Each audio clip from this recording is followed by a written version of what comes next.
Hello guys. Welcome again in the ISS previous year test series. आपने first part देखा होगा जिसके अंदर हमने 2023 पेपर वन न्यूमेरिकल एनालिसिस से क्वेश्चन हम सॉल्व कर रहे हैं। 41 से स्टार्ट हैं क्वेश्चंस और 60 तक जाते हैं, 20 क्वेश्चन आते हैं। और ये बहुत इंपॉर्टेंट है, जैसे आप जानते हो एनए पेपर वन के अंदर। तो अगर हम अच्छे से तैयार करते हैं तो फिर हमारे स्कोर बहुत अच्छा चांसेस बन जाते हैं कि। और ये 20 क्वेश्चन जो है आपको 20 मिनट भी नहीं देने इसके लिए, 15-17 मिनट में हो जाते हैं ये। तो अगर आपके पास थोड़ा सा स्पीड है और आपने प्रैक्टिस अच्छे से किया है तो इसमें कोई इशू आने वाला नहीं है। तो आप पहले पार्ट वन देखना, 41 से लेके 45 तक हमने वहाँ डिस्कस किए हैं। आज हम डिस्कस करेंगे 46 से 50 तक, ताकि और ये 60 तक जाएंगे, ऐसे चार वीडियोस में डिस्कस करते हैं, पाँच पाँच की। सो आपको ऐसा नहीं है कि सिर्फ आंसर्स देखने हैं, और मैं कोशिश भी ये कर रहा हूँ कि जो भी क्वेश्चंस है उसको थोड़ा डिटेल में समझे और उसके कंसेप्ट भी समझे कि इसमें ऐसा करना था तो और क्या कर सकते हैं, एग्जाम में ऐसा क्वेश्चन फिर से आया तो क्या कर सकते हैं। तो इन्हें बेसिकली बहुत आसान है, आपको सिर्फ कंसेप्ट समझना है। जैसे 46 क्वेश्चन अगर आप देख रहे हो, इसमें वो आपको कहता है कि in case of equi space tabular data the error for linear interpolation is bounded by 1/8 of the what difference. ये आपको वो कह रहा है, तो इसके अंदर आप क्या समस्या है मुझे बताओ। वैसे अगर आपने कोचिंग ली है, मेरे से पढ़ा है, तो मेरे ख्याल से बच्चों के लिए स्ट्रेट फॉरवर्ड आंसर है। एरर फॉर लीनियर इंटरपोलेशन आपको हमेशा ध्यान रखना चाहिए, क्योंकि एक स्टैंडर्ड फॉर्मूला है ना। तो अगर आप थोड़ा सा ध्यान रखो, अगर कोई मान लो एट एंड टाइल मारता हो, कुछ सोचता 1/8, 1/8 तो सर मैंने सिम्पसन में पढ़ा है। तो उसका भी अगर आप देखोगे तो एच स्क्वायर से हम कर लेते थे, है ना। मतलब 4 होता है, बट ठीक है, हम जो उसका ऑर्डर देख लेते थे कि पैराबोला है सर, तो ऑर्डर 2 का हो सकता है ना। अगर वहां पे मतलब गलत कनेक्ट है, बट अगर कनेक्ट भी कर लेते तो भी शायद आंसर आप सेकंड ऑप्शन लगाते, सेकंड डिफरेंस। नहीं, अगर आप ऐसा नहीं कर रहे हो तब भी आप जो है, अगर आप फॉर्मूला जानते हो तो फॉर्मूला बहुत आसान है। तो इसलिए इसका डिटेल मतलब इसका डेरिवेशन हमें नहीं करना होता लीनियर मोटेशन के लिए, बिकॉज आप जब भी करने वाले हो तो सेम ही एक फंडामेंटल निकल के आता है कि error in linear interpolation is always H square m/8। तभी देखो 1/8 कह रहा है, तभी वो 1/8 कह रहा है। लीनियर तो ये स्टैंडर्ड था, है ना। तो this is 1/8 H square, this is always the order of error. And what is m here, तो एग्जाम में अगली बार ये m पूछ सकता है आपसे। तो m is nothing but the maximum of second derivative of the function where x in between a to b। अब ट्विस्ट क्या कर सकता है, अगली बार एग्जाम में वो क्या करेगा, ऐसा करेगा एच स्क्वायर स्मॉल m/t, कर भी चुका है पहले भी। तो स्मॉल m का मतलब मिनिमा होता है ना, मिनिमम। तो आपको ये भी ध्यान रखना पड़ेगा, कैपिटल M होता है विच इज द मैक्सिमम। तो लीनियर इंटरपोलेशन के लिए हमेशा ये फॉर्मूला है, तो इसे याद रखने की कोशिश करें, है ना। कभी कभी चीजें, बेसिक चीज देखो इसके अलावा, तो जब हम पढ़ाते भी हैं तो हम चार पांच चीजें हैं जो आपको याद रखनी है। कौन कौन सी? एक तो ये लीनियर इंटरपोलेशन का एरर। और जब हम पढ़ते हैं ना तो आपको दो चार चीजें उसमें याद रखनी पड़ती है कि भाई रंगा कोटा का एरर क्या है, तो first order, second order, third और फोर्थ का याद कर लो, एग्जाम में खत्म। तो थ्योरी बहुत छोटी सी है, बट ये याद रखने से क्या स्पीड बन जाता है। नहीं तो आप कोई पॉलिनॉमियल डिराइव कर लो सेकंड ऑर्डर का, उसमें अगर आप डाल के देखोगे one value two value and then integrate करोगे, you get the error. But उतना लंबा एग्जाम में क्यों करना है, इतना टाइम तो नहीं है आपके पास। तो 46 से स्ट्रेट फॉरवर्ड है ना, एक सेकंड का था, वैसे हमने अपनी भाषा कर रही पर जरूरत नहीं थी इसकी। अगला है the integral 0 to 1 x³ dx is evaluated by the trapezoidal rule. Trapezoidal rule आपको कह रहा है कि इससे इंटीग्रेट करना है। इंटीग्रेट करने के बाद देखो एरर बता रहे थे, जैसे एग्जाम में हम डिस्कस ऑलरेडी कर चुके हैं, इसका आंसर की में आंसर गलत है। अगर आप पेपर में देखोगे तो आंसर गलत आ रखा है, बाद में ठीक हो गया, पता नहीं, मेरे पुरानी आंसर की थी तो उसके अंदर शायद गलत प्रिंट हो रखा है। अब मेरे ख्याल से एक सेकंड में बच्चा बता सकता है कि एरर क्या है। हम सबसे पहला जब हम पढ़ना स्टार्ट करते हैं तो यही लिखते हैं। तो ट्राइपेजॉइडल रूल होता क्या है उन बच्चों के लिए जो मान लो कोचिंग नहीं पढ़ी हुई है बट फर्स्ट टाइम देख रहे हैं वीडियोस को। सो वो कैसे पढ़ना स्टार्ट करते हैं, मतलब पहले तो आपको ये समझना चाहिए कि कोई इंटीग्रेशन को, सर नॉर्मल इंटीग्रेशन तो मेरे को आता है ना। मुझे मान लो एक्स की पावर एन का इंटीग्रेशन करना है, तो क्या वो आपको इंटीग्रेशन नहीं आता है ना। एक्स की पावर n+1/n+1, सर मेरे को तो इंटीग्रेशन आता है। आप लिमिट कुछ भी लगा लो, मैं डाल लूंगा। तो हम ये ट्रेपेजॉइडल हो गया, है ना, ये रूल बने क्यों? सिम्पसन हो गया, वेडल्स हो गए, ये रूल क्यों बने? इसका कंसेप्ट अगर आप थोड़ा समझोगे कि इंटीग्रेशन में ये, क्योंकि पहले ना ऐसे नहीं होता था कि आपके पास direct formula A to B F X D S का एरिया आ गया था ना।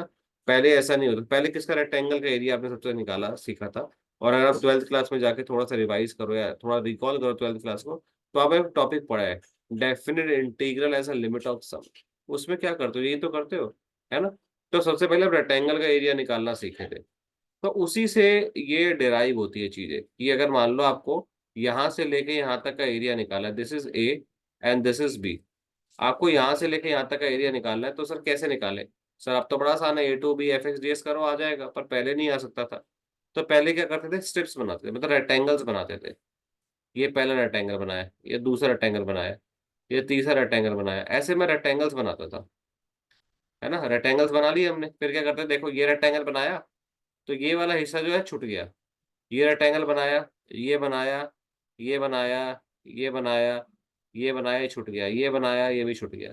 तो इन रेक्टेंगल्स का अगर आप एरिया निकाल के ऐड करोगे, तो इस पूरे का एरिया आ जाएगा, पर वो क्या आएगा, अप्रोक्सीमेट एरर आएगा, एरिया आएगा, अप्रोक्सीमेट एरिया आएगा। करेक्ट, ये निकाल सकते हैं बड़े आराम से ना। अब देखो ये, आप सर निकालने के लिए ये तो बताओ कि आपने ए को बी को कितने पार्ट्स में डिवाइड किया, तो मैं कितनी लाइन खींची, एक दो तीन चार पाँच, 6 लाइन खींची मैंने, तो मैंने 6 पार्ट्स में डिवाइड किया। तो मतलब ये जो विड्थ है वो क्या हो जाएगी, यहाँ से लेके यहाँ तक का अगर मुझे डिवाइड करना है 6 पार्ट में, तो मेरे पास विड्थ आ जाएगी b - a/6 किया मैंने। ये मेरा क्या है, एच आ गया मेरा सर, ये दिस इज माई एच, है ना। ये आपकी विड्थ आ गई। तो अब मान लो ये आपने 6 लाइनें खींची तो इतना एरर है। अगर मैं 6 की जगह 60 खींचूं तो एरर कम हो जाएगा, ये एरर कम हो जाएगा। अगर 60 की जगह अगर मैं 6 लाख खींचूं तो एरर और कम हो जाएगा। अगर मैं 1 करोड़ खींचूं एरर एकदम खत्म हो जाएगा, है ना। अगर मैं 6,000 करोड़ खींचूं तो मुझे लगता है पूरी लाइनें ऐसे भर जाएगी डब्बा। तो समझ रहे हो, एरर कम होता जाएगा, तो जितना बड़ा एन होता है उतना बड़ा एरर आपका कम होता है। तो इसलिए बाद में जनरलाइज कर दिया गया, भाई A to B F X this कर दो, काम खत्म, देर इज नो एरर, वो एग्जैक्ट आता है। बट पहले ऐसा नहीं होता था। पहले कोई लोग 6 लेते थे, कोई 3 लेते थे, कोई 12 लेते थे, कोई कुछ भी नंबर लेता था, 5 लेता था, 4 लेता था, है ना। तो ये जब स्टार्टिंग बनी न्यूमेरिकल एनालिसिस की, तब ये डेराइव हुए थे। तो अब क्यों पढ़ाया जाता है ऐसा, तो हिस्ट्री आपको हमेशा पढ़ाई जाती है ना, ताकि आपको समझ में आए कि यहाँ से मैं स्टार्ट हुई थी और आपको आगे और लेके जानी है। तो इसलिए ये पुराने कंसेप्ट पढ़ाए जाते हैं, ताकि आपका थोड़ा जो साइकोलॉजी है वो डेवलप हो, कि और कैसे सोच सकते हैं, इसलिए ये पढ़ाया जाता है। तो किन्होंने किया, तो उनका नाम क्या था, न्यूटन कोट्स क्वाड्रेचर फॉर्मूला, सबसे पहले क्वाड्रेचर फॉर्मूला आया था। तो हम ये क्लास में पढ़ते ही हैं, न्यूटन कोट्स क्वाड्रेचर फॉर्मूला, इसका पूरा डेरिवेशन है कि हमारे पास अगर कोई भी इंटीग्रेशन है एक्स नॉट से X not plus N H, तो हम कैसे जाते हैं। तो हम पहले पूरा Newton Cotes quadrature formula derive करते हैं, और उसके बाद वैल्यूज पुट करते हैं। तो जो फर्स्ट टाइम देख रहा है, जो इतना डीप में नहीं जाता है, या किस कहीं और पढ़े हो आप, उतना डीप में नहीं गए, तो जरूरत नहीं है फिलहाल अभी आपको जाने के लिए। तो आपको बस ये ध्यान रखना पड़ेगा कि एक क्वाड्रेचर फॉर्मूला होता है जिसे न्यूटन कोट्स क्वाड्रेचर फॉर्मूला बोलते हैं। और उसमें अगर आप एन को 1 सब्स्टिट्यूट करते हो, अगर आप एन को 1 सब्स्टिट्यूट करते हो, उस फॉर्मूले में एन होता है वहां पे, उस फॉर्मूले में एन को 1 सब्स्टिट्यूट, तो आपको ट्रेपेजॉइडल रूल मिलता है। आप 2 करोगे आपको सिम्पसन वन थर्ड मिल जाएगा, एंड सो ऑन। तो वो उस फॉर्मूले से डिराइव होते हैं सारे, ट्राइपेजॉइडल, सिम्पसन, वन थर्ड, 3/8 वेडल, से सारे उसे डिराइव होते हैं। तो अगर आप ब्यूटी देखोगे, तो ट्रापेजॉइडल की ब्यूटी क्या है, ट्रापेजॉइडल की सिंपल सी ब्यूटी है कि, एक मिनट थोड़ा सा इरेज कर लेते हैं इसको।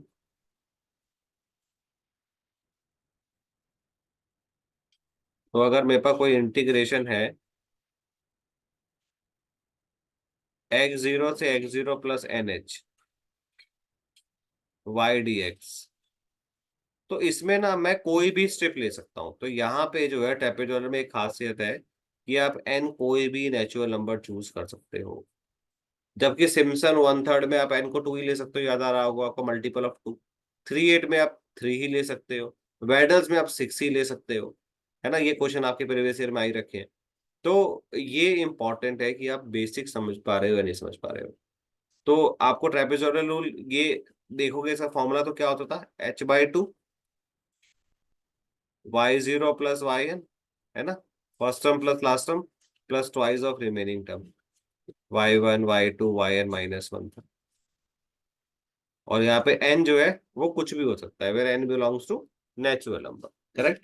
तो ये फॉर्मूला जो है आपको ध्यान रखना है, where n belongs to natural number, ये कुछ भी हो सकता है। तो अगर आप मेरे से एक इसका एक आधा पॉइंट और बताओ, तो अगर मैं इसमें एक चीज और बताऊं कि ज्योमेट्रिकली ये फॉर्मूला क्या है, तो geometrically is nothing but the area of trapezium. उसमें भी आप यही करते हो। एरिया ऑफ ट्रेपीजियम कैसा दिखता है, ऐसा ना। तो अगर ये ए है बी है तब क्या करते हो, 1/2 a + b × h ही तो करते हो। सेम किया है आपने वो भी यहाँ पे। मैंने बस ये क्या किया, 2 बाहर ले लिया। नहीं तो मैं 2 को अंदर ले जाता, यहाँ 2 आ जाता और ये 2 कट जाता। दैट्स इट, सेम ही चीज आती। तो ये geometrically this formula is nothing but the area of a trapezium, ये आपको ध्यान रखना है। ये एक पॉइंट आप नोट कर सकते हो, geometrically this formula is the area of trapezium. Second point आप लिख सकते हो कि n = 1 अगर हम डालते हैं, when we put n = 1 in Newton-Cotes quadrature formula you get the trapezoidal। ये दोनों पॉइंट जो है छोटे छोटे से लिख सकते हो। अब बात रही एरर की, सर टोटल एरर क्या होता है इसमें। तो आसान है, इसका टोटल एरर बड़ा आसान है। ये तो हम सबसे पहले ही पढ़ना स्टार्ट करते हैं। तो टोटल एरर जो बताओ ऐसा होता है -h³/12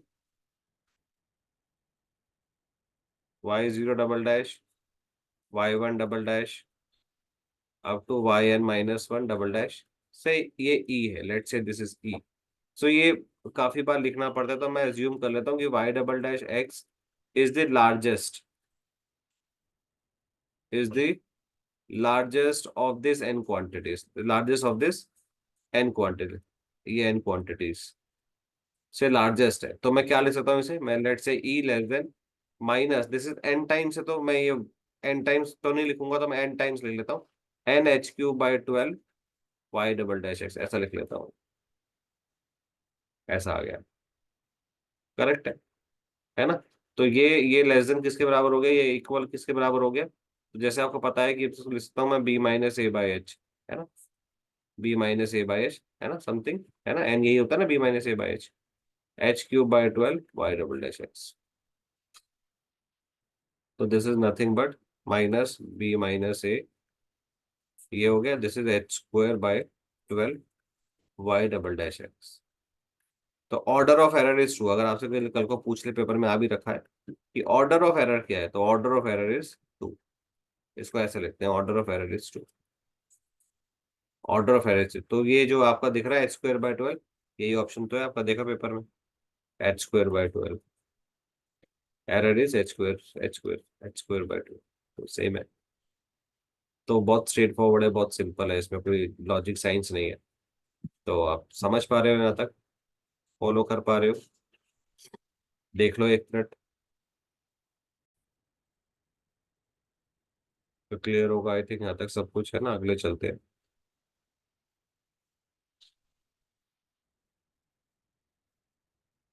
तो next question is question number 48। So what is the value of b if this gives you, है ना, this exist for the polynomial as high as possible.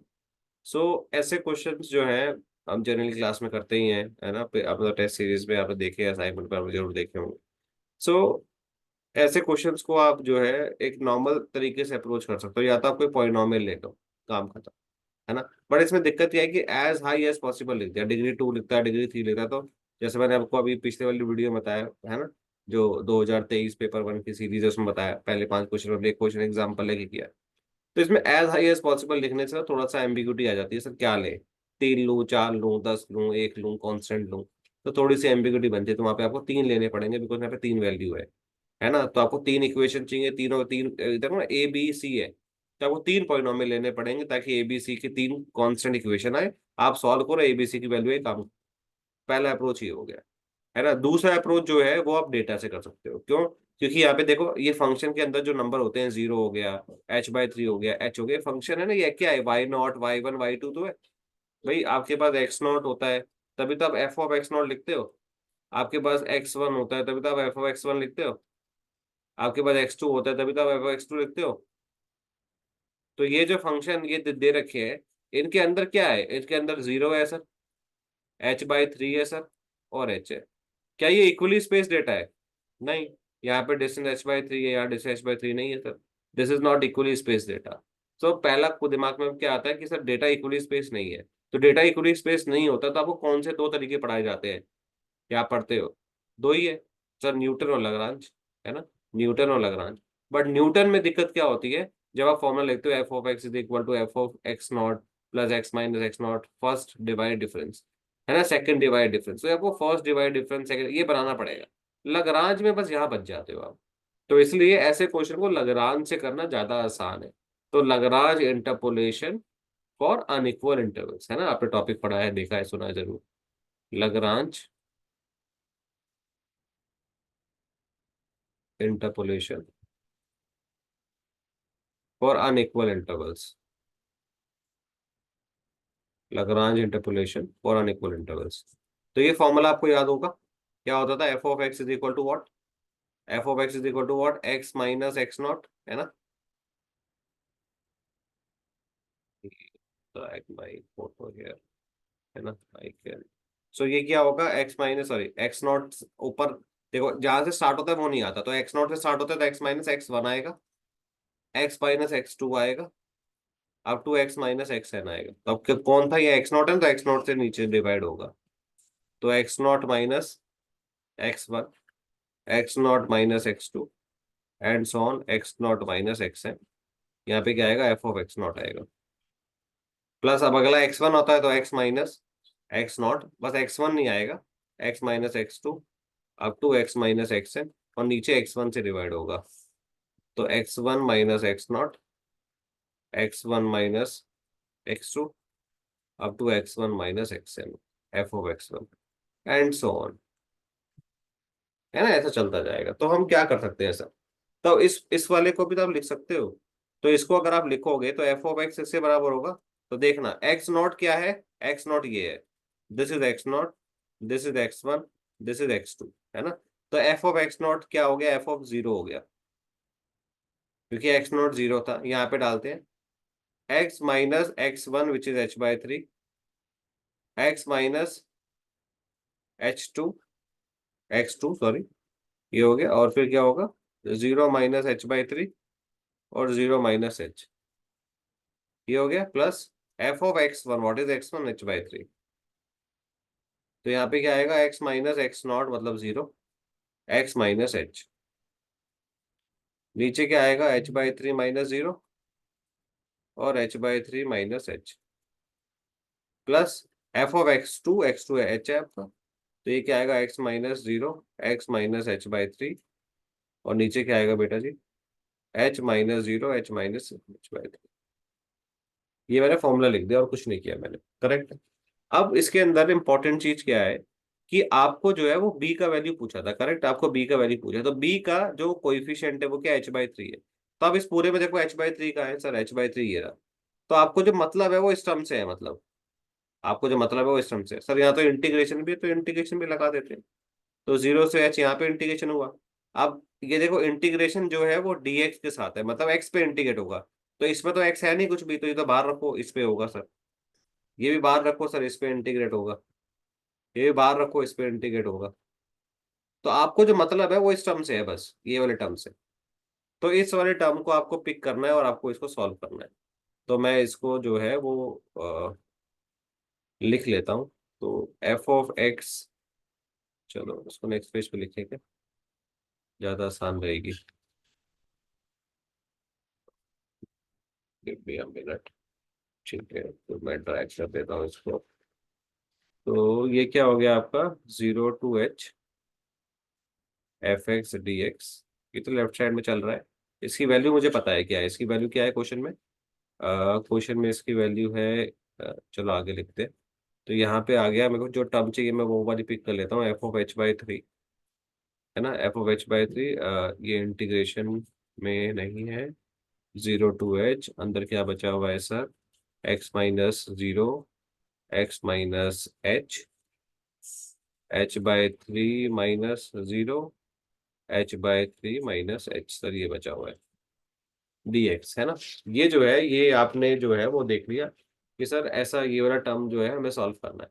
तो इसको सॉल्व कर लेते हैं, ये वाली जो वैल्यू है इसका भी मैं सिर्फ एक कोफिशिएंट लिख लेता हूँ, B H F of H by three, और भी है पर मुझे चाहिए नहीं, क्योंकि मैं तो केवल बी वाला कोफिशिएंट चाहता हूँ। तो ये मेरा क्या हो गया, F of H by three, zero to H.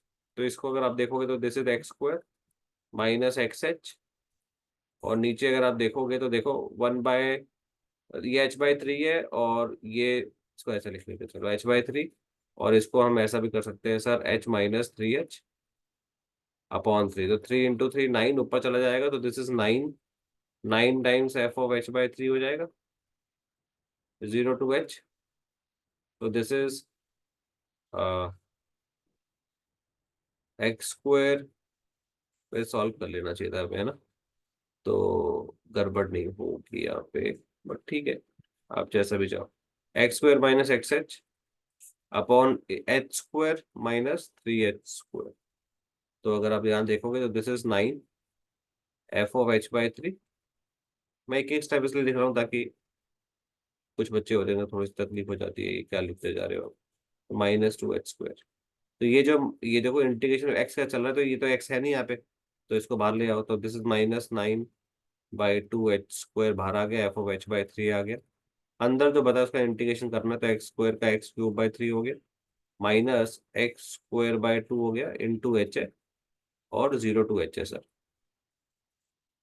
तो ये कितना हो गया, दिस इज -9/2h², f(h/3), है ना। तो this is h³/3 minus h³ हो जाएगा, क्योंकि square into h3/2, sorry.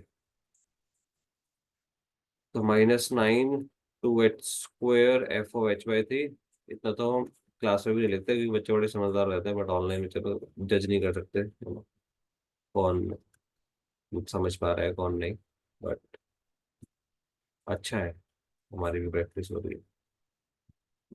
f(h/3), this is -h³ है ना, बाई 6। कुछ हम मिस करते चल रहे हैं क्या।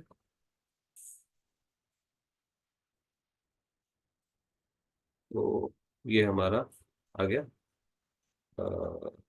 We have miss something. हमने क्या क्या क्या क्या मिस किया। अच्छा, h² यहाँ पे है, ठीक है। तो -9/2h² into -h³/6 f(h/3), minus minus cancel out हो गया। दिस इज 9 6, तो ये 3/4 हो गया। h² से h³ पटा तो एक h बच गया, f(h/3). तो लेट्स कंपेयर। सो ये क्या है भाई, h f(h/3), h f(h/3), तो व्हाट इज b 3/4 से। आई होप ये क्लियर है, थोड़ा सा हौस पौच हो गया होगा आपके लिए।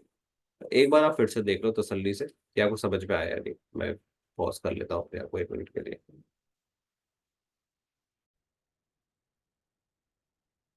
आई होप आपको क्लियर होगा, है ना, आपने देखा होगा पीछे एक बार जाके। सो आगे चलते हैं।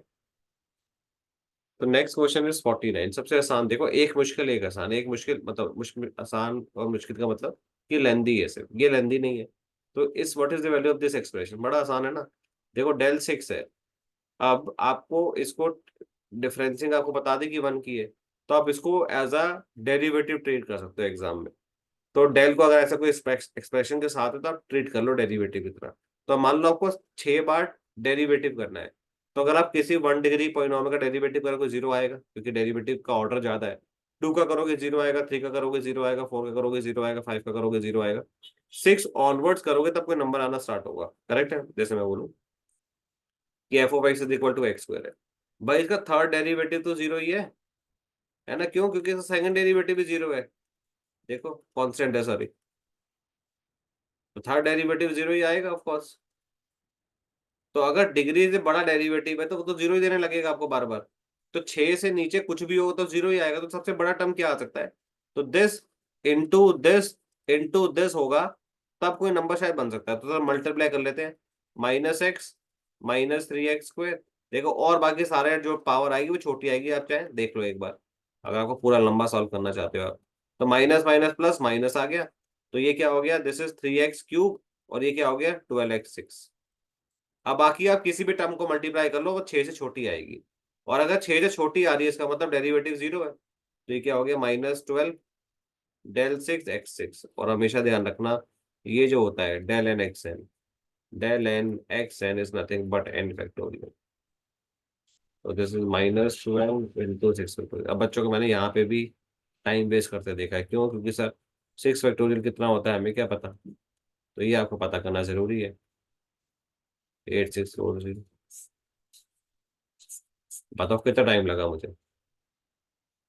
20 सेकंड, 30 सेकंड। इससे ज्यादा तो नहीं चाहिए हमें, बड़ा आसान है क्वेश्चन सॉल्व करना। ऐसे हो जा रहा है। तो एन ए बहुत आसान है।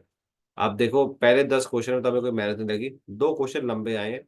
इस सीरीज में एक है, पिछली सीरीज में एक है। बाकी जो चीजें हैं बड़ी आसानी से चल रही है, तो कोई आपको प्रॉब्लम खास होगी नहीं, है ना? करेक्ट। तो अगले क्वेश्चन पे मूव करते हैं, जब तक आप ये देखो एक बार। आई होप ये क्लियर है आपको, है ना? नेक्स्ट पे चलते हैं। तो नेक्स्ट क्वेश्चन नंबर 50, अगेन बड़ा आसान क्वेश्चन है। अगर आपने क्लास ली है, आपने सारे सॉल्व किए हैं, तो देखो सर, कंफ्यूज कर दिया इन्होंने तो रूट लगा के। पर डेल और म्यू से तो कंफ्यूज नहीं हो ना भाई।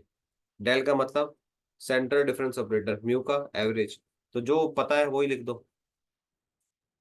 तो सेंट्रल डिफरेंस ऑपरेटर क्या होता है सर? डेल होता है। क्या होता है? E half minus e of minus half. तो यही तो लिखा भाई, root e minus one upon root e. Confuse नहीं होना। कर रहा है कंफ्यूज, कोई बात नहीं। तो आपको जो डेरिवेशन मैंने कराए थे, अगर आप वो ढंग से देखो, तो इसे कुछ एक्सप्रेशन भी हमने किए थे, अगर आपको याद हो, कि सर इसमें से मैं ई माइनस हाफ कॉमन ले लूँ, व्हाट आई गेट अंदर। तो सर ई माइनस वन बचेगा। और ये आपको याद है ई माइनस वन क्या होता है? बताओ सोच के। Forward operator. एक ऑपरेशन हो गया, ये हमने किया था। एक क्या किया था सर? डेल एफ एक्स इसके बराबर होता है, बैकवर्ड वाला, F of x minus F of x minus H के। इसको शिफ्ट ऑपरेटर अगर मैं यूज करूं, तो इस पे शिफ्ट ऑपरेटर यूज कर सकता हूँ। This is E minus F of x. क्योंकि शिफ्ट ऑपरेटर ही करता है ना, माइनस वन टाइम शिफ्ट कर देता। तो ये क्या आता है? एफ एक्स कॉमन ले लूँ तो वन माइनस ई माइनस वन एफ एक्स। तो अगर आप देखोगे, फॉरवर्ड किसके बराबर आ गया? Forward, sorry backward, one minus ई इनवर्स के। तो अगर मैं फॉरवर्ड में ई हाफ की मल्टीप्लाई कर दूं, व्हाट आई गेट दोनों साइड। तो e half minus e of minus half, ये क्या है सर? तो डेल ही है। तो डेल की दो ऑपरेशन नहीं आगे देखो। तो डेल किसके बराबर हो गया? Forward of E minus half, backward of E half. ये मैंने करके दिखाया था आपको। ऐसे मैंने बहुत सारे करे हैं क्लास में। अगर आप अभी करंट स्टूडेंट हो तो आप देखा होगा, तो हमने बहुत सारे ऐसे क्लास में किए। तो अगर नहीं किए हैं आपने, तो आपको ये छोटे छोटे, मैंने बहुत बार बोला है कि करो, ये आपको डिराइव करने पड़ेंगे। ऐसे ही हमने किसका किया? सेंट्रल का, सॉरी एवरेज का किया है। एवरेज में क्या किया है? एवरेज जो होता है हमारा, average which is 1/2 E half plus e of minus half. देखो इसका मैंने म्यू स्क्वायर भी निकाल के दिखाया था आपको। 1/4 e half plus e of minus half का स्क्वायर। अगर इसका स्क्वायर खोलूंगा, अगर मैं इसका स्क्वायर खोलूंगा, आएगा क्या सर? ई plus e minus one plus two आएगा, करेक्ट, इसका स्क्वायर खोलूं तो। अब मुझे तो किसी तरह से ना कोई रिलेशन बनाना है, तो मुझे सेंट्रल घुसाना है। तो अगर मैं इसको ऐसा लिख दूं, बताना जरा, e half minus e of minus half का square, what I get. Sir इसका करोगे तो आएगा e plus e minus one minus two. पर ये तो ऊपर वाले के तरह सेम तो नहीं आया, क्योंकि ऊपर तो प्लस टू है। तो यहाँ मैं +4 लिख लूँ, तो यही आ जाएगा। तो इसलिए मैं +4 लिख लेता हूँ। तो देखना आप ध्यान से, ये वाला नंबर और ये नंबर क्वांटिटी सेम है, क्योंकि ऊपर वाले से आता +2, यहाँ आ रहा था -2, तो मैंने +4 अलग लिख दिया। पर रिलेशन आ गया ना मेरे पास अंदर। This is nothing but the del square +4। तो ये आया क्या? तो this is del square by 4 + 1। This is nothing but mu square, this is nothing but the mu square. तो ये म्यू स्क्वायर इंपॉर्टेंट एक रिलेशन मैंने आपको और ड्राइव कर दिया, कि mu square is nothing but del square by 4 + 1।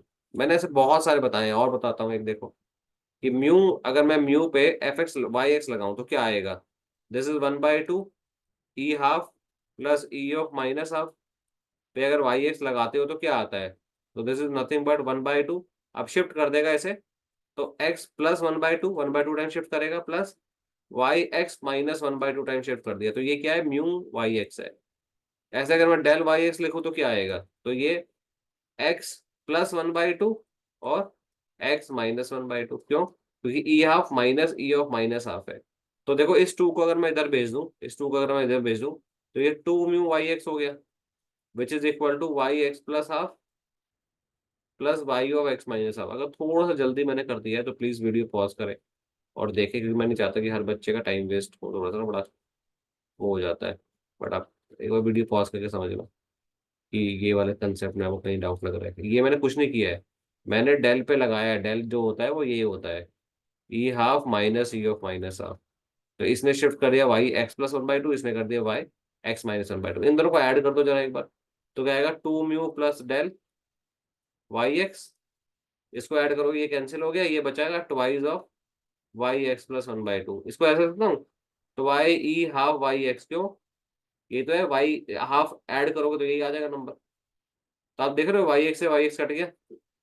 तो टू म्यू प्लस डेल किसके बराबर हो गया, ट्वाइस ऑफ ई हाफ के। तो ई हाफ किसके बराबर हो गया, mu plus del by two. कौन बताएगा आपको, बताओ ये सब।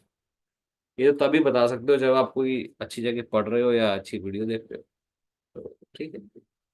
तो ये एक नया रिजल्ट हो गया आपको जो आना चाहिए। मैं कुछ यूजफुल रिजल्ट दिखाता हूँ इसके रिलेटेड, फिर आपको कहीं पढ़ने की जरूरत नहीं है। आपका काम हो जाएगा। इससे अलावा कभी कोई बाहर पेपर बनता ही नहीं है क्वेश्चन। आप ये पांच छह रिजल्ट लिख लो, बस आपका काम हो जाएगा।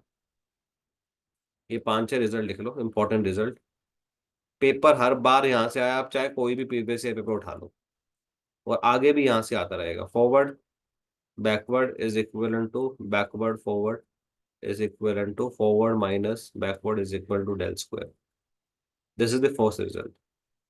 Second, forward is equivalent to 1 by 2 del square plus del 1 plus del square by 4 की पावर हाफ।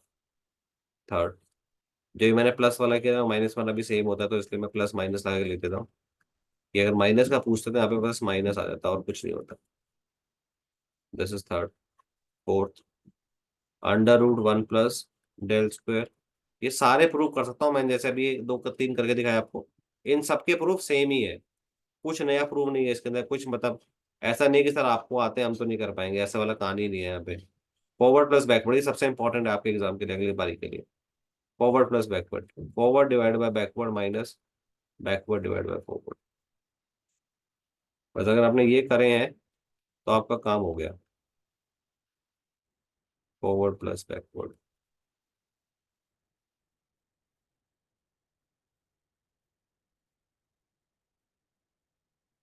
ये लो। न्यू डेल का साथ में बता दिया मैंने आपको, 1/2 फॉरवर्ड प्लस बैक। अब आपको यही तो पूछा, देखो 1/2 ये पूछा है। और ये वाला ध्यान से देखना जरा, ध्यान से। ये तो एग्जाम में पूछा गया है। तो इसको मैं ऐसा लिखूं, एलसीएम लेता हूँ तो टू आ जाएगा, टू इधर भेज देता हूँ। Two times under root one plus del square mu square किसके बराबर आ जाएगा, ये बताना जरा। सर एलसीएम लोगे तो ये टू यहाँ आ गया, प्लस डेल स्क्वायर इसके बराबर आएगा। Sir what is del square, sir del क्या है, e half minus e of minus half का स्क्वायर। कर लो सर। तो टू प्लस ई हाफ का square e plus e minus one minus two, two से टू कट गया। आया क्या बेटा, e plus e minus one. यही तो पूछा है कि इसकी वैल्यू क्या है। सर ये नहीं पूछा, कोई बात नहीं, आप ध्यान रखो। इस पूरे की वैल्यू जो क्वेश्चन में दिखाता हूँ मैं आपको, अभी आओ पीछे आओ। देखो इसकी वैल्यू क्या पूछी है। इसकी वैल्यू किसके किसके बराबर आई है, ई प्लस ई हाफ। और क्या लगा रखा है, बस वाई एक्स तो लगा रखा है, वाई एक्स लगा दो। तो ये क्या हो जाएगा, E Y x plus e minus one Y x. तो ये वन मानो, ऊपर कुछ नहीं है तो, है ना। तो ये क्या आ जाएगा, वाई एक्स प्लस वन, एक टाइम शिफ्ट हो गया, ये माइनस टाइम शिफ्ट हो गया। कौन सा ऑप्शन हो गया, कैसे और बताएं आपको, बताओ। कितना आसान पेपर है। सर वो याद रखना जरूरी था, नहीं बिल्कुल जरूरी नहीं था। अगर वो याद नहीं भी रखते तो क्या मैं डिराइव नहीं कर सकता। आपको म्यू की वैल्यू पता है, डेल की वैल्यू पता है। आप म्यू और डेल का स्क्वायर निकाल दो, प्लस वन करना, सेम रिजल्ट आता है, e plus e half. There is no need to learn. पर याद है तो कितना आसान है। तो बस वही है, जो अगर आपने वो ये लिखे हैं तो आपका सब पेपर डन है, और कुछ करने की जरूरत नहीं है फॉर श्योर। हर बार का पेपर उठा के देख लेना, इन्हीं से पेपर है। अब रिसेंटली आने लगे हैं, पहले तो सेंट्रल और एवरेज किसी भी ईयर में नहीं मिलेंगे आपको, एक दो साल के पेपर में मिलने वाले हैं। मतलब 2021 में क्वेश्चन पहले सबसे पहले आया था। उससे पहले सेंट्रल है ही नहीं, 15 16 कभी भी उठा लो आप, कोई क्वेश्चन नहीं है। सो ये इस सीरीज की सेकंड वीडियो है, ISS paper one 2023 numerical analysis question. आगे वाली वीडियो के लिए देखते रहें, लाइक एंड सब्सक्राइब करते रहें, और फिर अगली वीडियोस में मिलते हैं। बस सब्सक्राइब जरूर कर लो ताकि आपको पता चले कि हाँ वीडियोस आ रही है या कंटेंट आ रहा है। और आप कमेंट भी करना अगर कोई बेहतर मेथड पता है, या फोटो भेजना, कुछ भी, है ना। So thank you.